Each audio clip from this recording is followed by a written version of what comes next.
The ability to create, I truly do believe, is a gift.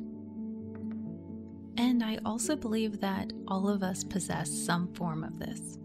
Some sing, some write, some cook, but for me, watercolor is the magic that captivates me and inspires me. It's a gift that I find myself constantly wanting to perfect and learn more about, which is why I wanted to do this series.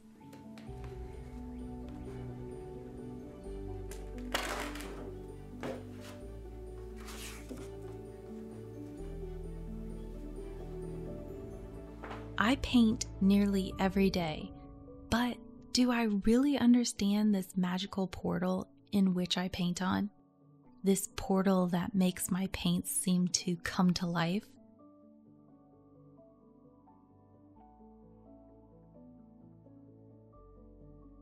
That's when I started asking myself, what is watercolor paper made of? And what makes it so different from other papers? And of course, the question we all want answered, which is, which paper is the best? It's pretty obvious watercolor paper is definitely different from other papers, but what makes it so different? Well, after doing some research, I learned that most papers are made of a mixture of water and cellulose fibers. This type of paper is usually great for writing, but not so great with water.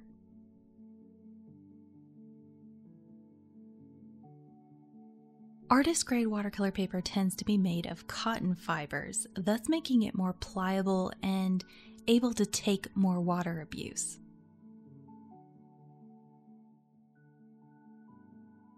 This is the reason why watercolor sometimes is referred to as rag paper.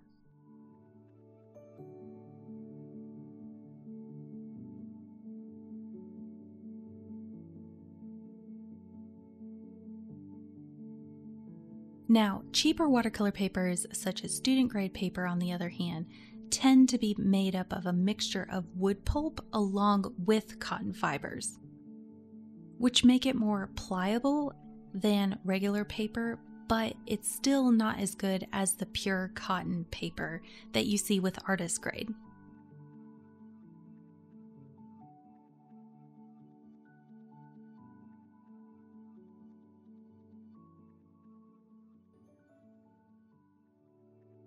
Now, I've always been the type person where information, when you're hearing it, makes a lot of sense, but it makes even more sense if you can actually see it. So that is what I'm going to be doing right now. I'm actually going to paint the same illustration 3 times, and I'm going to be painting it on mixed media paper, as well as a student grade paper that I really recommend, and then an artist grade paper, so that you can really see the difference of how these papers actually look in an illustration.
So, what is the best watercolor paper out there? Well, watercolor paper is always a matter of personal preference. Later in the series, I'm actually going to be putting several brands that I own to the test, and I would also really like your feedback for brands that you might want me to try during this test. I'm going to try and compile as many watercolor paper brands as possible for this particular video that I'm planning to do in the future. But for now, just know that what you should be looking for in a watercolor paper is something that has cotton fibers in it. This is going to give you the most bang for your buck, sort of say, out of your paper. However, that being said, that doesn't mean you have to invest in artist grade paper. There are actually some really good student grade papers that use cotton in their products and sell them for a very decent price. But at the same time, just realize you do get what you pay for. So if you really want to push your paper to the max, an artist grade paper is going to be your best choice. And that is it for this video. I really hope you enjoyed this. I really enjoyed learning more about what watercolor paper is actually made of and why it is so different from regular paper. Also learning kind of what I should be looking for when I'm checking out brands in the future, looking for more of that cotton fiber element within the paper's material. Now, before I go, if you're new to watercolor and kind of want to check out any of my beginner courses, one of the courses that I highly recommend is a paint ratio course. Pretty much everyone that has taken that course, I've had almost 300 students now, have really enjoyed it. It's basically just an easy way of introducing you to watercolor and learning how to kind of mix those water to paint ratios, and also kind of eliminating the fear of approaching watercolor for the first time. So if you are new to watercolor and would like to check out that course, please make sure to check out the link down below. And here is what the final product looks like really up close. So you can really notice that the mixed media paper did not accept the watercolor paint at all, but you can also see that the student grade paper, it still absorbed the paint, but not as much compared to the artist grade paper.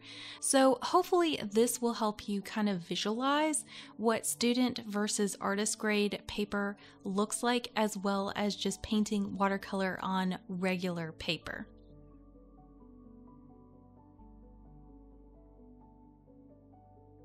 As always, y'all, it's been a pleasure, and I will see you in the next video.